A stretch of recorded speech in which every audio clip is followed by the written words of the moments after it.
time is 12:35. And you may be wondering, Callum, why the fuck are you filming a video at 12:35? Well, anyway, welcome back to the photography channel. Basically, I'm in Wales, and the great thing about where I come is there is no light pollution, like literally none whatsoever. The only light I can see if I turn my phone off is, I don't know if the camera will pick it up, there's literally a little dot. So basically that is the other side. That's God, where is it? Tenby somewhere. There's a massive sea in between us, and that is the only light pollution. And then you've got the town over. You can't even see that, you're just little dots. But today's video, we are going to be doing some astrophotography. So you have to have everything very dark, otherwise you can't see shit. And the annoying thing about this is you can't see what I'm shooting until I show you the results. So yeah, we'll see how well this goes, and then I'm going to run through the editing when I get back home in England. So this video is probably not going to come out for like another week. The photos that you'll have to see, or as I go through I'll show you, are absolutely amazing up here. It is so clear. I can genuinely see the Milky Way right above me. I can see it going straight over the sky, straight down the middle. But yeah, it should be fun. I'm going to run you through how to do all this, and we'll see how it goes. Anyway, let's jump into it. Okay, so we are now on the GoPro. As you can see, I've got my camera here and my phone here. And the first thing I want to say is some of the main things you'll need for if you want to get good at astrophotography is there's two apps. That is a app called Clear Outside, and I'll press on that. And basically what this does is it shows me the cloud coverage, the sunlight. So as you can tell right now it's 12:43, so we'll say near enough, we'll say there. And as you can see it's black, which means it's the darkest time.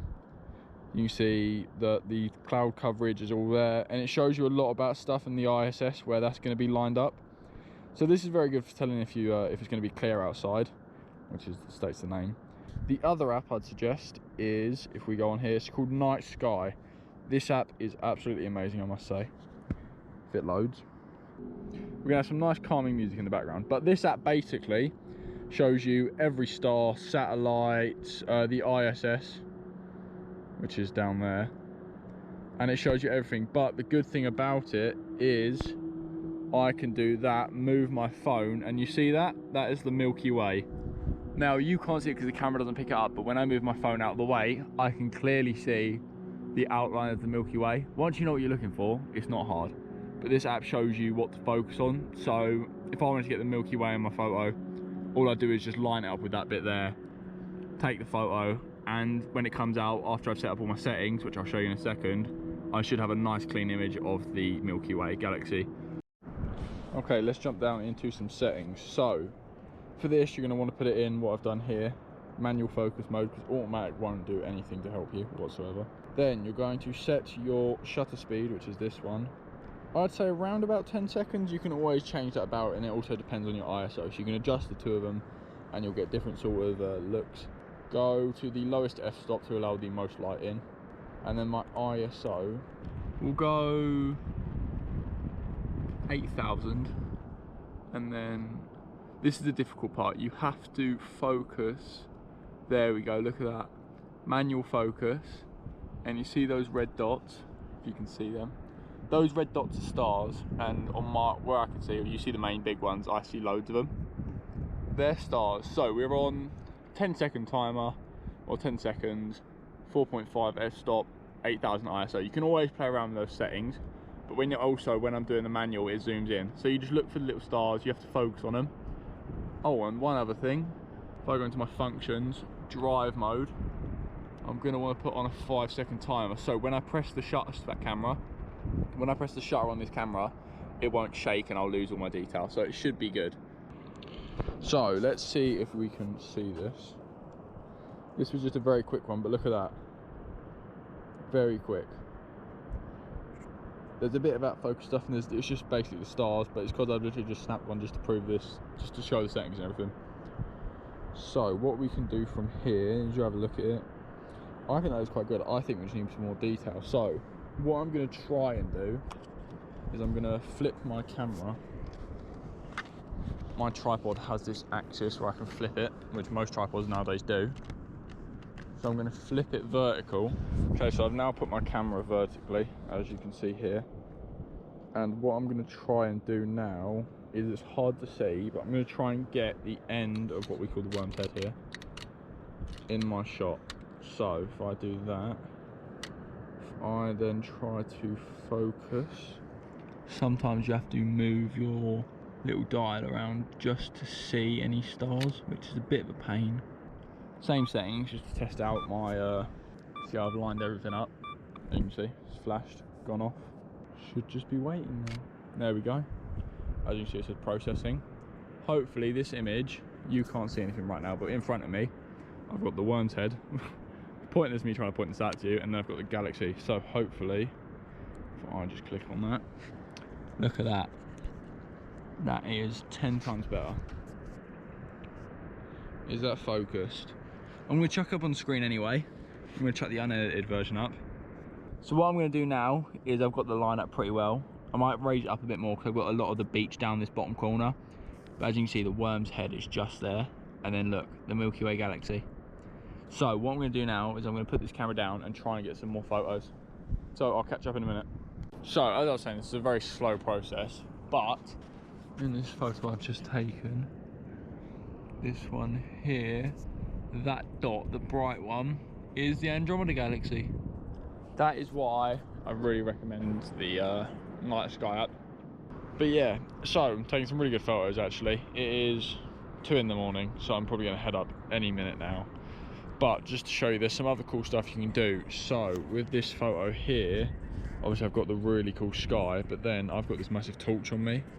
So it's not in detail, but I'll chuck up on the screen. You can see I've just shone the light across the bottom of this sand dune right here, and it's really bright. And it's just, don't get me wrong, it doesn't look amazing, but it's just something extra to add to it. So yeah, I think that's probably going to conclude the actual shooting part of this video. I love doing it. It's so peaceful. You need to have a lot of patience though, that's the only thing. But if you find the right spot, I guarantee you'll love it. So yeah. Also, one thing I didn't mention is I am doing all of this on a 28 to 70mm lens. So obviously I'm on 28 because you want to get the most in as possible.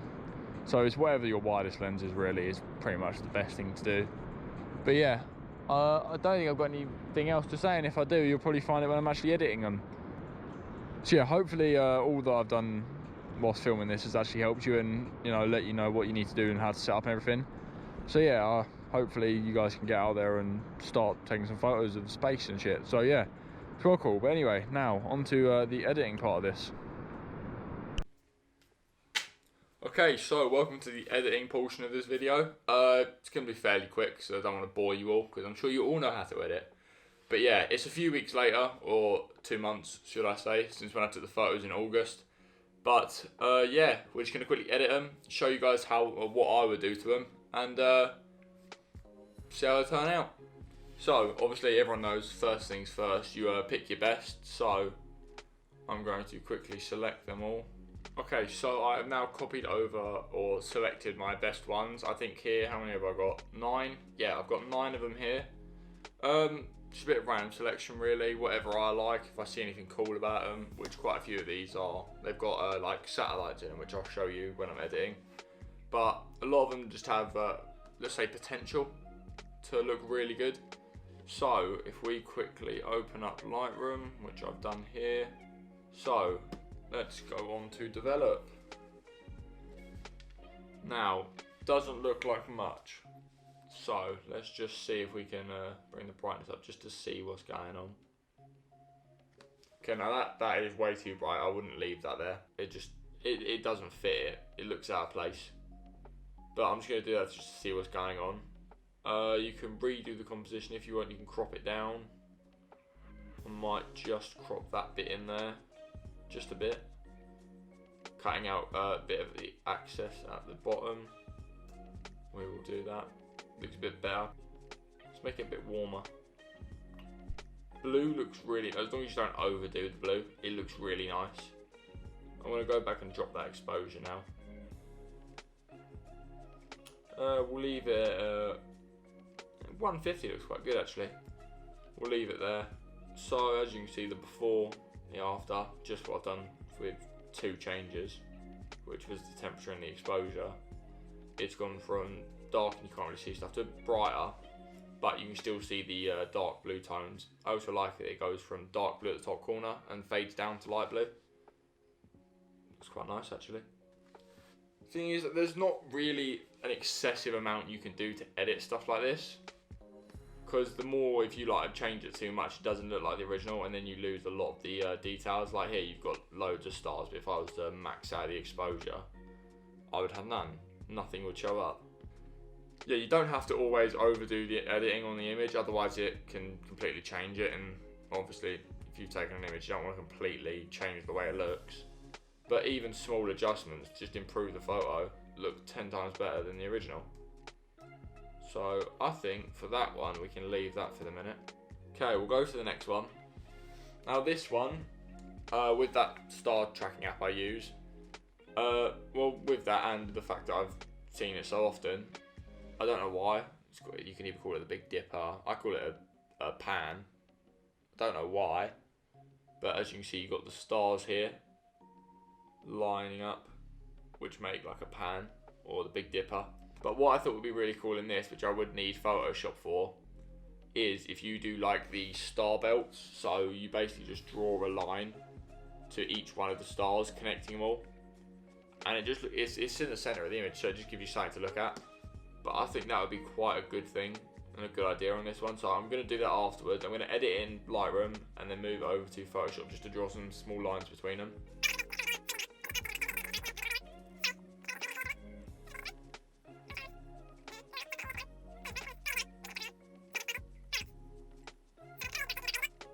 I want to try something. Oh, that's quite cool actually. You know what? That actually looks quite nice. And that makes it, oh, that's really nice actually. Oh, that was pure fluke of me doing that. But that looks really nice actually. That makes them stand out. Oh, you know what? That was pure fluke and I was just testing something there, but that actually looks quite nice. Oh, well I'm happy with that actually. I think I might actually just leave it like that, instead of drawing the lines, because it makes the star stand out more. Oh, well then, that was a happy surprise. Yeah, I'm going to leave that one. It's quite nice. Let's edit one more, because you're probably all dying of me just sitting here editing. But what one do I want? I'll go with this one. We'll finish off with a simple one. This one's got 2 satellites at the top of it. It's got that cluster again, yet again there, and the sand dune. So depth of field, exposure up just a bit. A lot of these I'm just taking the exposure to 55 max. I wouldn't go over it. You can maybe push 60, but you're just blowing out a bit. So highlights, drop some of them. Whites, drop some of them. Shadows, lift that up a bit. And then the blacks, I want to keep a bit of that gradient in the top corner. But if we just lift that up, that's about halfway. That'll do. Temperature, see if we can do anything with this. What is it? What's the normal one? 4,250. Can make it blue, or we can make it black and white. Which I will say the black and white looks quite nice. I'm gonna go with the black and white one.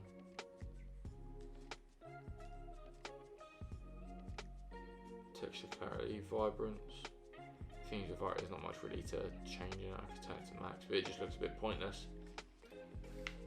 I've realised my posture absolutely sucks whilst I edit. It's quite funny. No, we're going to leave that back to 0. As I said, with AstroPhotography, there isn't a massive amount you can change.